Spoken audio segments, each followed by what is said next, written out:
Hi everyone, this is Sharon coming at you again with a requested watercolor video again. So we had a lot of folks who really liked the watercolor videos the first time we did them, so I thought it'd be fun to do another watercolor video. This time we're going to do a night sky painting. It's another one of the flood watercolor type of techniques, and we're going to make a night sky with kind of a silhouette of maybe a mountain or some other black thing that we can draw easily. So I'm always trying to make it so that these paintings are done in a way that if you're not maybe the world's greatest artist, you can still have success.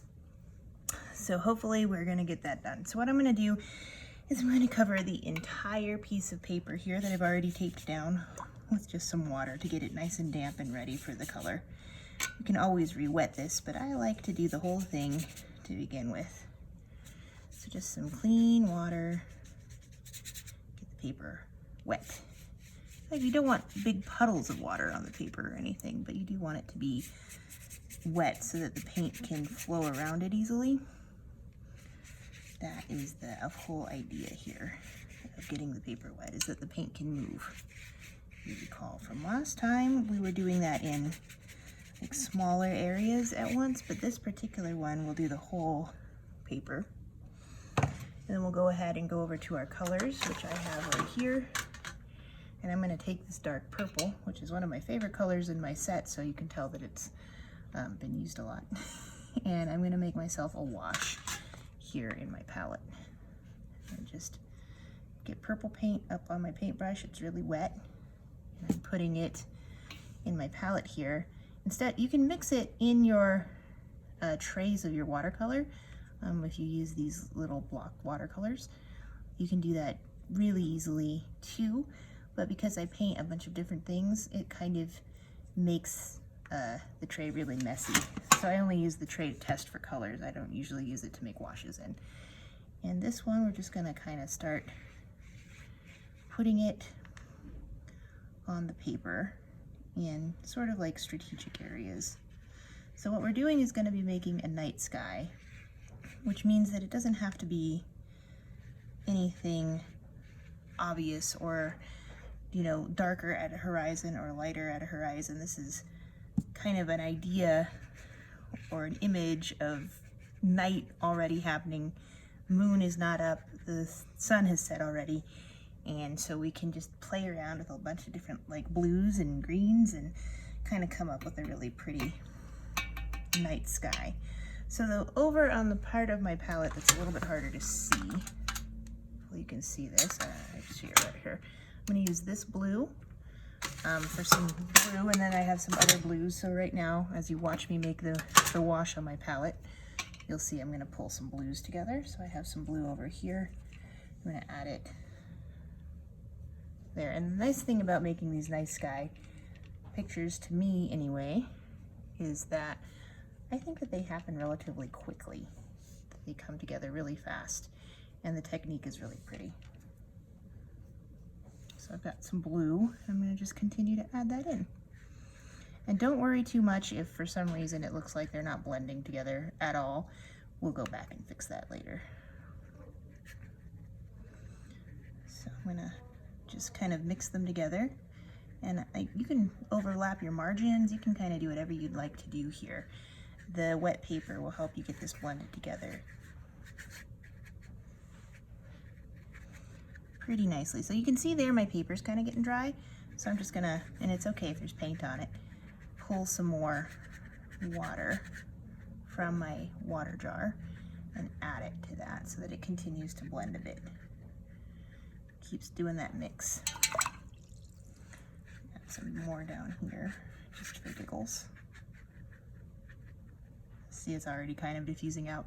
I love this technique for watercolors for that reason. It really makes you look like an amazing painter, and you've just added 2 colors to a piece of paper. All right, let's add some of this teal color I've got right here. You can't quite see it, but I'll make a wash of it and you'll be able to see it on my palette. So there's a teal color. I think that's a pretty color.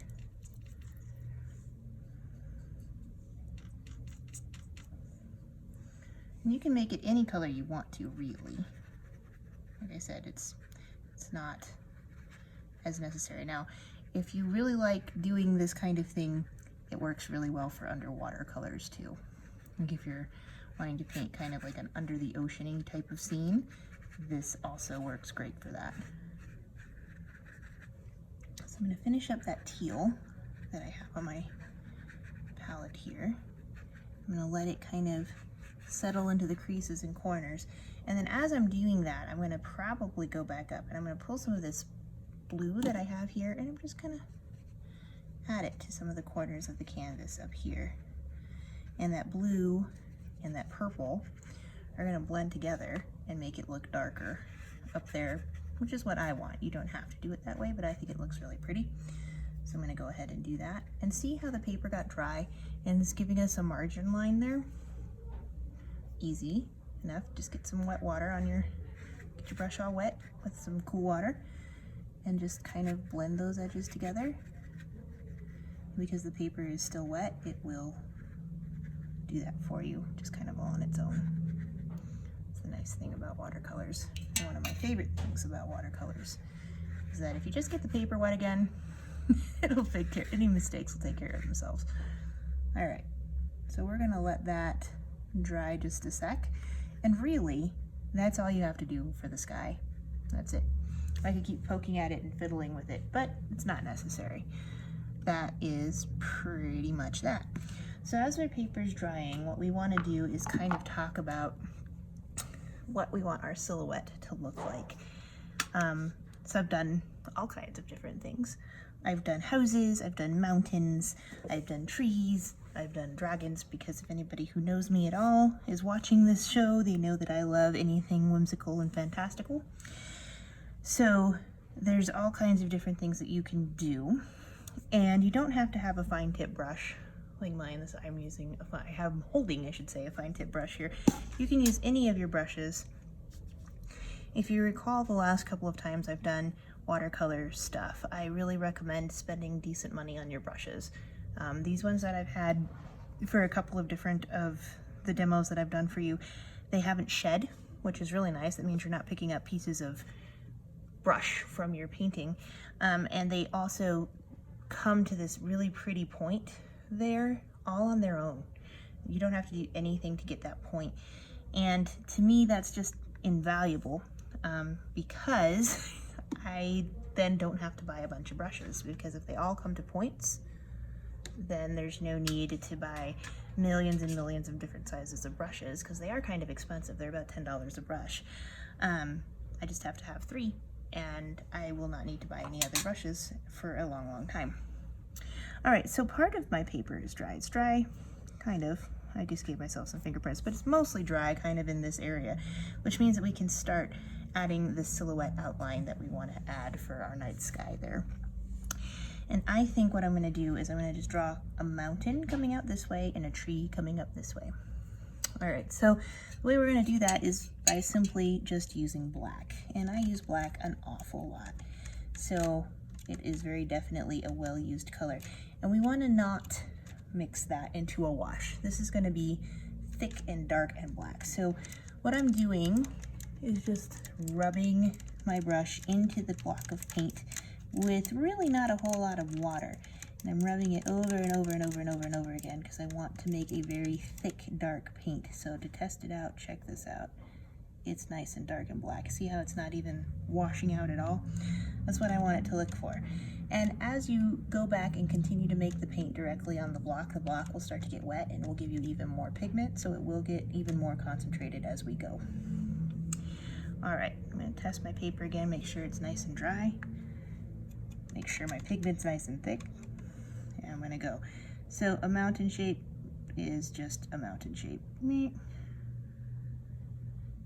it can be kind of any shape you want it to be. Shazam. There's mountain. Nice and easy. I may actually want my mountain to be a little bit longer, so I'm gonna draw it out. And don't worry if it's bleeding where the paper is still a little bit wet, that's fine. We can go back and clean those lines up later. So we're just gonna go in, and I'm gonna actually use my bigger brush because there's a lot of this particular area that I'm gonna need to paint black. And I still need a little bit more water on my brush there. If it starts to streak like that, where there's still white showing as you move your brush over it, it's not right, and we need to make sure that it's going on black and smooth. So there we go.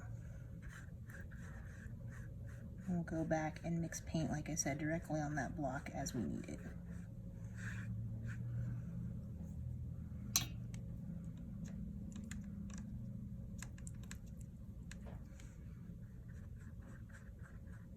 Uh-oh, I sprinkled some up into the sky. I got a little carried away.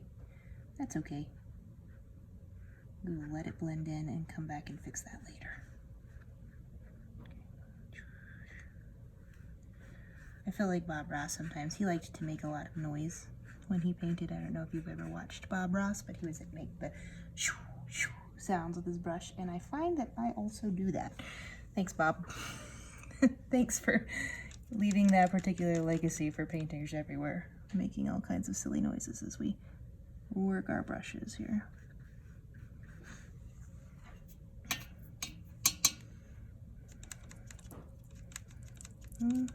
Making more of that black pigment there.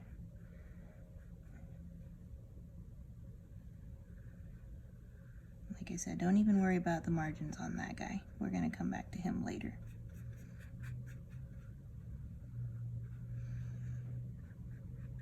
So there we go. That is just going to be our mountain shape, just like that. Nothing too crazy, nothing too weird. We'll go back in right now and I'm going to fix where I accidentally splattered some black onto that part of the canvas. And so I just got my paintbrush clean and wet, and I'm going to add the water there and blend it in and make it look like I did it on purpose.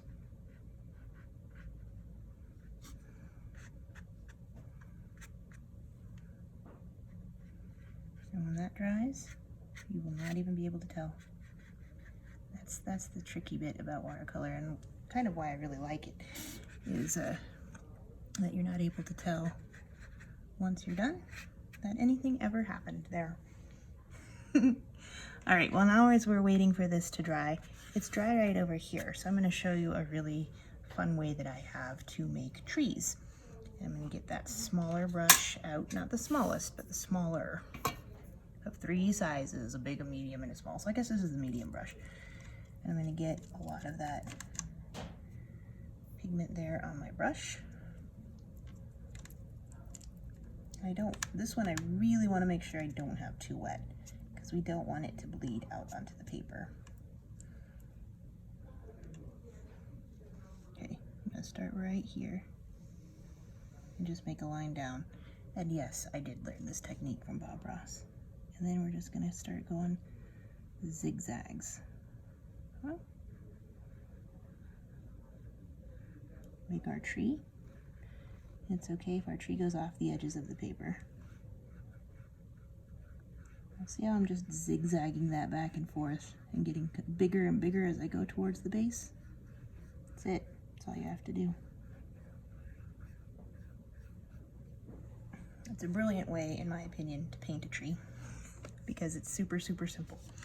Now that I've done that, I'm thinking I want to add another tree kind of right where my finger is. The trick is you either want to do odd numbers of things or have them off center. And the way I'm going to draw this tree is going to make it look like it is behind that little hill right there, not on top of it. So I'm going to go back into the black and just test again my paper, make sure it's nice and dry.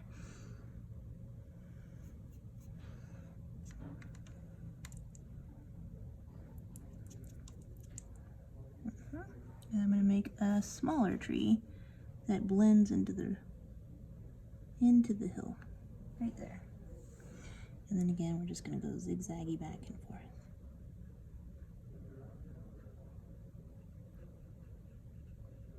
Just like so.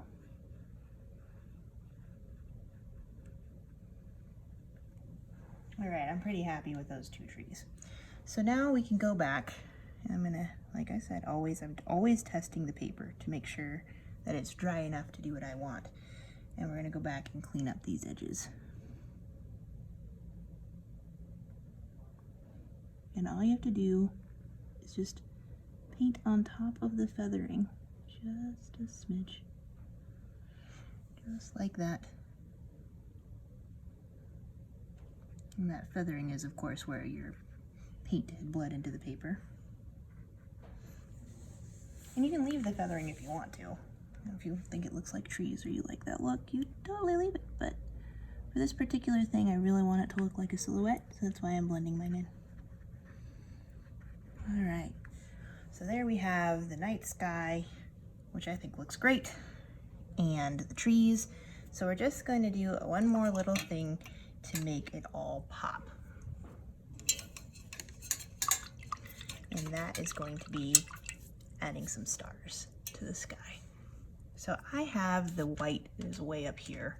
Let's see if I can scooch this down a little bit. My filming area isn't terribly big. So my white's right there up at the top. And again, just like I did with the black, I'm gonna go in and make it really, really, really thick paint. But I'm also gonna wipe this paintbrush off on my pants just to make sure. You should use a paper towel, but I didn't bring any over here, so you're gonna wipe it off. I'm wiping off my pants. There we go. All right, we're gonna make really, really concentrated white paint, and this one I am using my teeny tiny brush for. Like I said, you don't need to use your teeny tiny brush. It helps in this particular instance. All right, so teeny tiny brush. Hold it straight up and down to get the dots as circular as you can get them. And I add more stars where it's darker, because if you think about the sky, that's where you can see more stars, is where the sky is darker, because you don't have any light pollution. So I'll put more in the darker pigmented areas of the canvas. And if you make a blob like that guy, I'm not, ooh, dropped my brush, that happens. I'm not super happy with that guy, just make him bigger. It's no big deal, it's just a bigger star. This side is kind of on a slope, the way that the paper decided to warp with the paint. So those stars are a little bit circular, and I don't know if I even like them. I may take them off.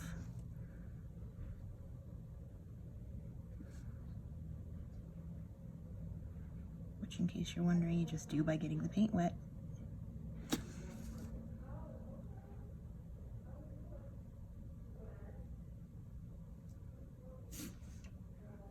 So here we go, just adding stars in any sort of way you want to.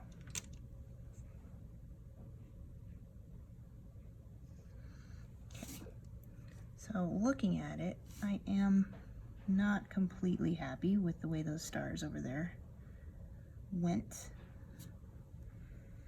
And so when I'm done with this, I'll take them off.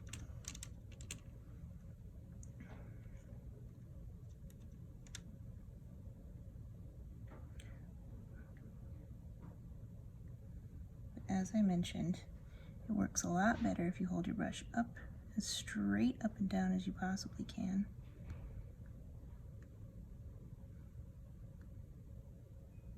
And just touch it to the paper. Super, super gently. That one came off as a big blob again. Sometimes I group the bunch together, because in my world there's not a big city behind us, so we can see the stars.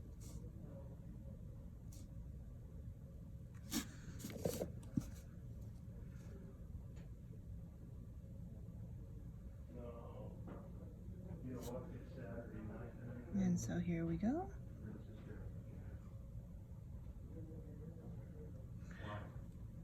All right, so now I'm just gonna go in and take those ones off that I didn't like.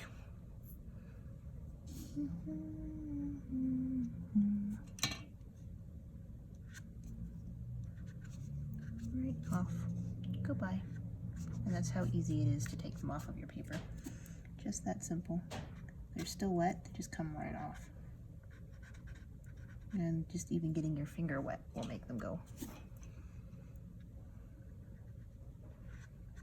And just rub the paint off the sides, and there you go. All right, guys, I think this painting is done. I really like it. I hope you guys do too. I hope you try it. As you can see, it didn't take terribly long for me to do this for you, just only 20 minutes. So I hope you do try. Let me know if you do. Send me a picture. Until I get to see you guys all again in person, stay safe, stay healthy, and keep making. Have a great night. Bye.